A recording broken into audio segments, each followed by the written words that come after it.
Hi there, and welcome to A Song of Ice and Fire Explained. This is a video series where we explain the massive conspiracies going on in A Song of Ice and Fire. If you haven't seen our previous videos, we suggest watching those first. So let's continue on with Sansa 2, A Game of Thrones. This chapter is 4,532 words long.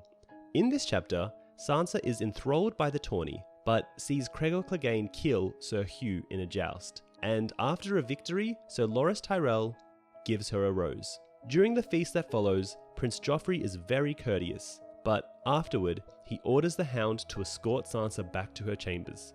When the Hound notices Sansa is avoiding his burnt face, he forces her to look and tells her how he acquired it. Sansa rides to the Hand's tourney in a litter with Septa Mordane and Jean Poole. The splendor takes Sansa's breath away, the knights most of all. All of the King's guards are there in pure white cloaks and armor except Jaime Lannister, who wears his famous gilded armor. The gigantic Sir Gregor Clegane thunders past like an avalanche.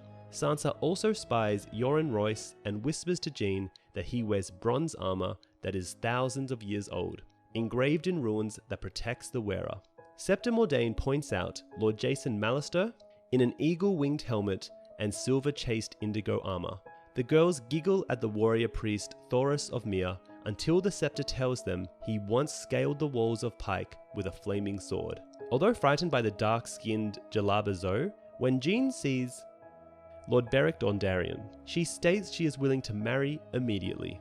The procession carries on with many knights whom Sansa does not know. To Sansa, it is better than in the songs. They watch the tourney from a place of honor. Jory Castle, in drab armor, wins 2 matches, but loses a well-fought third match to the free rider Lortha Brune. When King Robert judges Brune's lance to have been steadier and better placed, the other contestants from Winterfell do not fare as well. Sansa and Jean both scream when the riders crash together. Sansa notes that Jean often covers her eyes when a rider falls, but knows how a great lady must act and draws the approval of Septa Mordane for her composure. The jousting goes on all day and into the evening. Sir Jaime rides brilliantly, defeating Sir Barristan Selmy, who has already unhorsed 2 men 30 and 40 years younger than himself. The Hound and his immense brother Gregor Clegane, the mountain that rides, seem unstoppable. On Sir Gregor's second joust, his lance rises up and impales Sir Hugh in the neck, killing him. Sir Hugh, in his shiny new armor, falls not 10 feet from Sansa. Jean is so disturbed that she cannot stop crying, forcing Septa Mordane to take her away to regain her composure. But she never returns. Sansa is astonished to find herself unmoved by the death, until she realizes there will be no songs sung of Sir Hugh. Lord Renly Baratheon, a crowd favourite, is unhorsed so violently by the Hound that he seems to fly backwards, and the hard fall breaks a gold antler off his helm. Renly gives the broken antler to the Hound, who merely throws it into the crowd, which erupts in a riot until Lord Renly restores order. By the end of the day's jousting, only 4 contestants remain: Sir Gregor Clegane, the Hound, Sir Jaime Lannister, and Sir Loras Tyrell. Sansa is entranced with Sir Loras, who is called the Knight of Flowers, and has been giving white roses to various ladies in the crowd throughout the day. Finally, Sir Loras gives a red rose to Sansa, telling her, "No victory is half so beautiful as you." Sansa is mesmerized for a while, until she notices Peter Baelish above her. He tells Sansa that she has her mother's hair, touches her cheek, and leaves in a very uncharacteristically Littlefinger manner. The king announces that the last 3 jousters will wait for the next day. Later at the feast, Prince Joffrey sits next to Sansa. He has not spoken to her, and she has not dared speak to him since the fight on the King's Road. Sansa remembers thinking at first that she hated him for Lady's death, but later she rationalized that it is not Joffrey but Queens Cersei and Arya that are responsible. Now, Joffrey is the soul of courtesy, complimenting her by saying that Sir Loras has a keen eye for beauty. Sansa asks if Sir Loras will win, but Joffrey replies that either his uncle or his Hound will defeat him, and that one day he'll defeat them all. Joffrey fills her cup with wine, which makes her look at Septa Mordane, but when Joffrey fills the Scepter's cup also, Sansa thanks him. He talks to her the rest of the night, making her laugh and helping her eat new foods like snails and trout baked in clay. She can see that the arm Nymeria savaged is still bothering him, but he does not complain. The king grows louder with each course, finally, drunk as a man can be, shouting at Queen Cersei, telling her, "No, you do not tell me what to do, woman. I am king here. Do you understand? I rule here, and if I say that I will fight tomorrow, I will fight." Everyone stares, but no one interferes, and the queen storms off in silence. When Jaime comes to him, the king pushes him away hard, causing Jaime to fall. The king boasts that he can still knock Jaime in the dirt, and that with his warhammer, nobody can stand before him. Jaime replies stiffly, "As you say, your grace." Joffrey tells Sansa it grows late and asks if she needs an escort back. With Septa Mordane asleep at the table, Joffrey calls to the Hound to take his betrothed back to her quarters, and deserts Sansa to her disappointment. The Hound asks Sansa if she expected Joffrey to escort her back himself, and scoffs at the idea.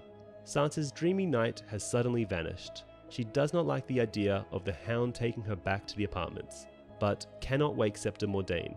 As the Hound escorts her back, Sansa cannot stand the sight of his burned face. Despite insisting to herself that a true lady would not notice, she compliments the Hound's riding in the joust, giving him the knightly title Sir. He responds angrily that he is no knight and that he spits on the vows knights take. He tells her that his brother is a knight, and asks if he fulfills her naive expectations. Sansa, lost for words, can only reply that no one can withstand Sir Cregor. He laughs that Sansa's scepter has taught her well. She is just a pretty little bird, reciting the words they taught her.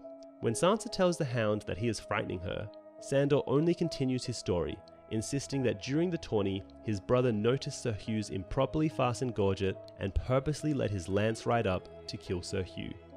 The Hound, who is drunk, forces Sansa to look at his burnt face. When she starts to cry, the Hound tells her how his brother Cregor burnt his face when he was 6 for stealing a toy knight. The toy had been nothing to Gregor, who was already a 6-foot-tall squire.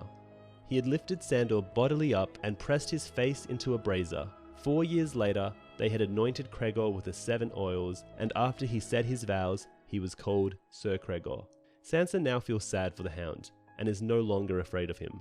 The silence goes on, for a long while, and finally she touches the Hound and assures him that his brother is no true knight. They travel the rest of the way in silence. When he finally delivers her to the corridor outside her bedchamber, Sansa thanks him. The Hound's only reply is a warning. Keep the story about his face a secret, or he will kill her. And this is where Sansa 2, A Game of Thrones ends. Now, this chapter looks to subvert any romanticism of knights as honourable and chivalrous, through Sir Cregor Clegane, who may be an anointed knight, but embodies none of the traits he is supposed to adhere to. While in contrast, Sandor, Sir Duncan, and Brienne, all 3 of whom are not knights. Sandor because he rejects the falsehoods that come with being a knight. Sir Duncan lied about being knighted and therefore is not truly an anointed knight. And Brienne, who was not allowed entry into knighthood because of her gender, are easily the truest knights of all of Westeros. This chapter is also significant because in Sansa 1, A Storm of Swords, Sansa talks to Loras on her way to meet with Marjorie and the Queen of Thorns, and asks Loras about the red rose he gave her. "You gave me a rose, a red rose. You threw white roses to other girls that day." It made her flush to speak of it. "You said no victory was half as beautiful as me." So Loras gave her a modest smile.